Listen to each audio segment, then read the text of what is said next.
देखो सबसे पहली अभिक्रिया है कैनिजारो अभिक्रिया। तो कैनिजारो अभिक्रिया में सबसे पहले कुछ चीज़ें मालूम होनी चाहिए। ये है जैसे इसको क्या कहते हैं HCOOH। HCOOH क्या होता है? फॉर्मिक अम्ल। अगर हम इसके आयन बनाए तो यहाँ से नेगेटिव आयन बनेगा और यहाँ से पॉजिटिव आयन बनेगा। तो फॉर्मिक अम्ल का आयन क्या कहलाएगा? Format ion. ठीक है। अब यहाँ पर एक इम्पॉर्टेंट बात ये समझ लो पहले कि अल्फा हाइड्रोजन और अल्फा कार्बन कैसे कहते हैं। ठीक है। जैसे ये ग्रुप है एल्डिहाइड ग्रुप। एल्डिहाइड ग्रुप से जुड़ा जस्ट पहला कार्बन है ये।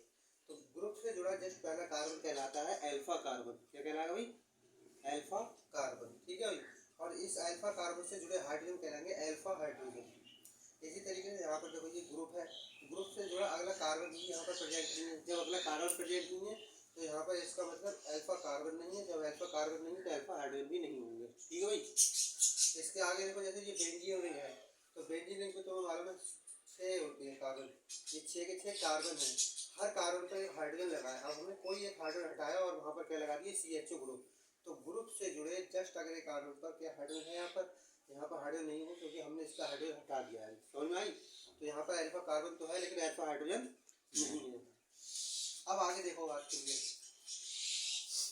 ये कैनिजारो अभिक्रिया है और कैनिजारो अभिक्रिया हमने क्या लिया? फॉर्मेल्डिहाइड। ठीक है। फॉर्मेल्डिहाइड का पहले हम बॉन्ड स्ट्रक्चर बना लेंगे। सही है भाई। तो ये बॉन्ड से तो पता होना चाहिए कार्बन डबली बॉन्डेड होता है ऑक्सीजन से और सिंगली बॉन्डेड होता है H से और इधर साइड में एक H जुड़ा है। तो सबसे पहले इस अभिक्रिया में एक लाइन याद रखनी है। उस अभिक्रिया पूरी याद रहेगी। कैनिजारो अभिक्रिया में फॉर्मेल्डिहाइड का एक बार अपचयन करा देते हैं और एक बार ऑक्सीकरण, बस प्रोडक्ट बन जाएंगे। तो अपचयन कराने के लिए डायलॉग पहले से मालूम होगा तुम्हें कि बॉन्ड तोड़ो वैलेंसी हाइड्रोजन से पूरी करो। तो इसका देखो हमने बॉन्ड तोड़ दिया। ठीक है। एक बॉन्ड तोड़ दिया और जब बॉन्ड तोड़ दिया तो ऑक्सीजन की एक वैलेंसी कम हो गई और इधर कार्बन की भी एक वैलेंसी कम हो गई। तो हमने एक H इसको दे दिया और एक H इसको दे दिया। ठीक है। तो ये क्या बन गया? CH3 और ऊपर क्या बन गया? OH। तो हम लिखेंगे CH3OH। समझ में आई भाई?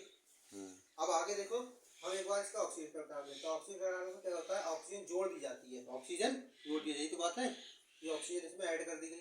तो तुम्हें मालूम है CHO ग्रुप में अगर हम O जोड़ देंगे तो कौन सा ग्रुप बन जाएगा? COOH group. कौन सा ग्रुप बन जाएगा भाई? COOH group. तो बन जाएगा HCOOH। HCOOH। अब हमें यहाँ पर H नहीं लगाना है, वो बात आपको याद रखनी है। H की जगह हमें यहाँ पर ये जो सोडियम दे रखा है ये लगाना है I में। तो प्लस और ये माइनस क्या बन गया? ये बन गया मेथिल अल्कोहल। क्या बन गया? Methyl alcohol. और ये क्या बनेगा? सोडियम और ये मैंने अभी बताया था फॉर्मेट। तो सोडियम फॉर्मेट बन गया। ये सोडियम फॉर्मेट। समझ में आई बात? अब देखो इसका स्टेटमेंट कैसे लिखते हैं, जो परिभाषा लिखते हैं वो कैसे लिखते हैं। तो परिभाषा में लिखेंगे हम, ध्यान से सुनना और ये कॉपी पे लिख लेना। अच्छा यहाँ पर कितने अणु खर्च हुए इसके? 2। तो ये 2 भी लिख लो। अब परिभाषा देखो, वे एल्डिहाइड जिनमें अल्फा हाइड्रोजन नहीं होता है 50% सांद्र NaOH के साथ अभिक्रिया करके में अल्कोहल तथा कार्बोक्सिलिक अम्ल के सोडियम लवण देते हैं। इस अभिक्रिया को कैनिजारो अभिक्रिया कहते हैं। समझ में आई बात? ये स्टेटमेंट लिख लेना और जिस जगह पे मैंने जो बात बोली है वही बात रिमाइंड कर करके ये अभिक्रिया 2-3 बार अपने हाथ से लिखना। ये अभिक्रिया तुम्हारे दिमाग में पक्की हो जाएगी जिस जगह पे जो बात बताई। इसीलिए वीडियो बनाई जा रही ताकि तुम दोबारा देख सको।